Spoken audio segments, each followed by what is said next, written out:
Right. So as for the 1 year and the 6 months before I decided to travel, kind of what was going on with me.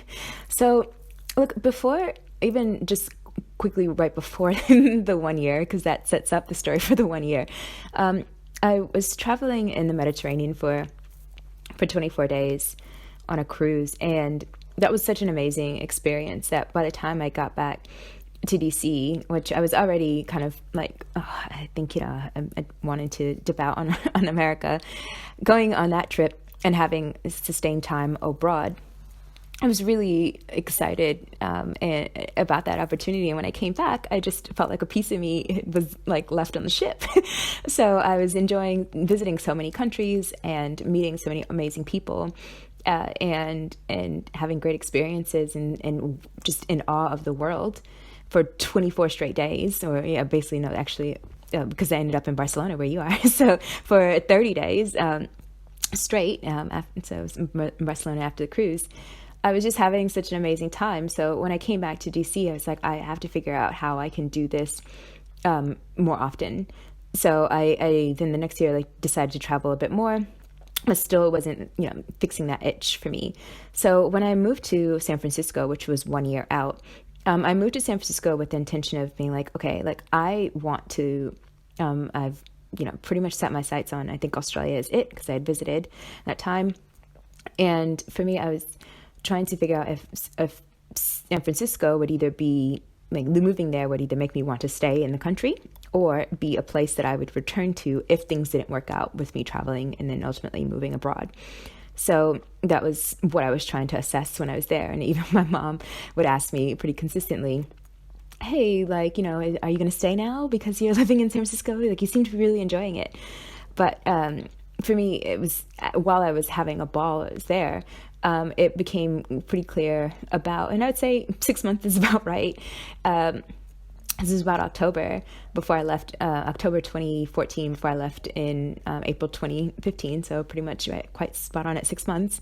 Around October, I was feeling still quite restless. Like I was like, yep, I enjoy San Francisco. I at least know that I wouldn't stay because of San Francisco, but I could see myself returning here if things didn't work out with my sabbatical abroad. So that's when I just started kind of going into research mode and started to figure out, okay, what are the conversations I need to have with work, with my landlord to break my lease?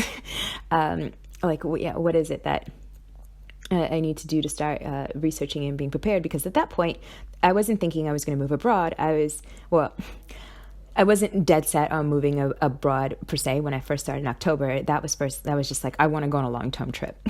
That's first off. And then as I started researching more and more, I was like, yep, no, I actually want to move abroad and set my sights on Australia. I know that I had to go before my 31st birthday.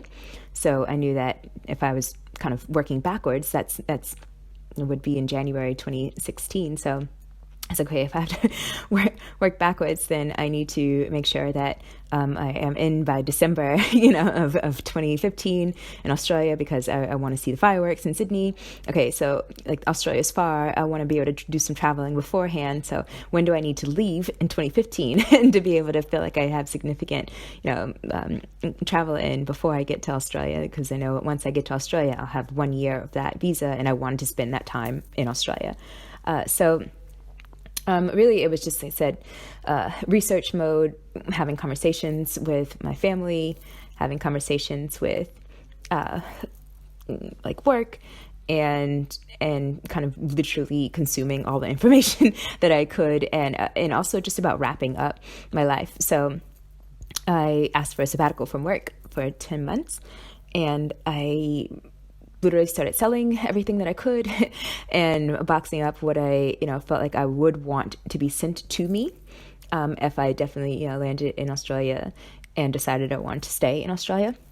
So yeah, by the time I left the States, I had eventually packaged up my life in a way where if I went on this long-term trip and then moved to Australia, I can get my stuff sent and I can start there without having to come back to the States. Or if I decided I did want to come back, at least I had a job and some stuff to start with, and then I'll have to buy new things, and that's okay.